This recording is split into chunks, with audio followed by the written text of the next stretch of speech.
আসসালামু আলাইকুম। কবিটেক বাংলার পক্ষ থেকে সবাইকে স্বাগতম।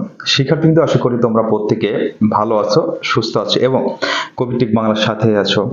আজকে তোমাদের জন্য একটি বিশেষ ঘোষণা। তোমরা যারা কারিগরি শিক্ষা বোর্ডের অধীনে এইচএসসি পরীক্ষা অংশগ্রহণ করছিলে, তোমাদের যে বাংলাদেশের যে পরিস্থিতি গেল, সেই পরিস্থিতির কারণে পরীক্ষা স্থগিত করা হয়েছিল। তো সেই স্থগিত পরীক্ষার সময়সূচি কারিগরি শিক্ষা বোর্ড প্রকাশ করেছে। সেটা নিয়ে কথা বলবো। শিক্ষার্থীবৃন্দ, তোমরা অনেকেই আমরা দেখছি এখনো আন্দোলন করছে শিক্ষার্থীরা, যে বলছে তারা এখন আর এই রুটিনে পরীক্ষা দিতে চান না, যেহেতু পরীক্ষা কয়েকবার বাধাগ্রস্ত হয়েছে এবং এই বাধাগ্রস্তর ভিতরে পরীক্ষা দিয়ে কিন্তু রেজাল্ট ভালো হওয়ার আসলেই কথা না। সেক্ষেত্রে পরীক্ষার্থীরা চান না যে পরীক্ষা যেগুলো আছে স্থগিত হয়েছে সেগুলো তারা আবার পরীক্ষায় বসতে। এরকম আন্দোলন চলছে।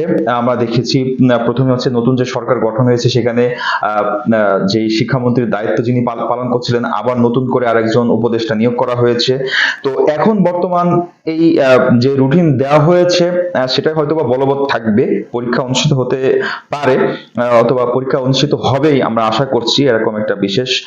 তবে যদি কি না পরীক্ষা স্থগিত করা হয়, মানে অটো প্রমোশন দেওয়া হয়, তো আমরা তো জানতে পারবোই নির্দেশনা আসলে। তো যেহেতু রুটিন দিচ্ছে তোমাদেরকে পড়তে হবে। শিক্ষার্থী কিন্তু আমরা জানি যে 18/7/2024 তারিখের যে কম্পিউটারাইজ ছিল দ্বাদশ ও একাদশ শ্রেণীর কম্পিউটারাইজ 2 অ্যাকাউন্টিং সিস্টেম 2 পরীক্ষাটা আমরা জানি 11 তারিখে চলে গেছে সকাল 10টায়।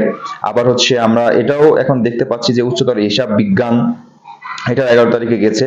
তারপর রবিবার 21/7/2024 যে পরীক্ষাগুলো ছিল সেটা চলে গেছে 12 তারিখে। আবার 23 তারিখে যে পরীক্ষাগুলো ছিল সেটা গেছে 15 তারিখে। 25 তারিখে যে পরীক্ষাগুলো ছিল সেটা গেছে 17 তারিখে এবং 28 তারিখে যে পরীক্ষা ছিল হিউম্যান রিসোর্স ম্যানেজমেন্ট, এইগুলা 19 তারিখে চলে গেছে। এরপর একাদশ শ্রেণী পরীক্ষা একই রকম, 18 তারিখে পরীক্ষা 11 তারিখে। রবিবারের যেই 21 তারিখে পরীক্ষা ছিল সেটা 12 তারিখে। এরপর হচ্ছে 23 তারিখে পরীক্ষা 15 তারিখে, 25 তারিখে পরীক্ষা 27 তারিখ 17 তারিখে, 28 তারিখের পরীক্ষা 19 তারিখে চলে গেছে। একই রকম ভাবে আমরা দেখছি যে ব্যবহারিক পরীক্ষা সেটাও কিন্তু পরিবর্তন হয়েছে শিক্ষার্থীবৃন্দ। এছাড়া স্পেশালাইজড যেটা আছে সেটাও কিন্তু পরীক্ষা পরিবর্তন হয়েছে। এছাড়া যারা ভোকেশনাল শাখায় আছেন সেখানেও আমরা দেখতে পাচ্ছি যে বাংলা 2, এটা যদি আমরা দেখি সিলেট বিভাগের জন্য, আমরা জানি সিলেট বিভাগের পরীক্ষা কিন্তু স্থগিত করা হয়েছিল। তো সেই বাংলা 2 আমরা দেখতে পাচ্ছি সিলেট বিভাগের পরীক্ষার্থীর জন্য বাংলা 2 যে 22/9 পরীক্ষা ছিল সেটা চলে যাবে হচ্ছে এখন আচ্ছা 22 বাংলাটা 22/9/2024 তারিখে হবে। তারপর হচ্ছে 24/9/2024 তারিখে ইংরেজি হবে। তাছাড়া আমরা ইংরেজি 2 পুরাতন সিলেবাসে যারা ছিলেন তারা দেখতে পাচ্ছে। আমি এই রুটিনটা আপনাদেরকে পিডিএফ ফাইল দেওয়ার চেষ্টা করব, আপনারা একটু দেখে নেবেন। হ্যাঁ, তো কারিগরি শিক্ষা বোর্ডের অধীনে যে সকল পরীক্ষা ছিল সেগুলোর যে রুটিন প্রকাশ হয়েছে সেটা আমরা দেখবো এবং রুটিন অনুসারে পড়া কিন্তু অবশ্যই করতে হবে। পরীক্ষা কিন্তু হলে বসতে হবে, পরীক্ষা দিতে হবে, না হলে কিন্তু আপনাদের রেজাল্টটা কিন্তু আসবে না।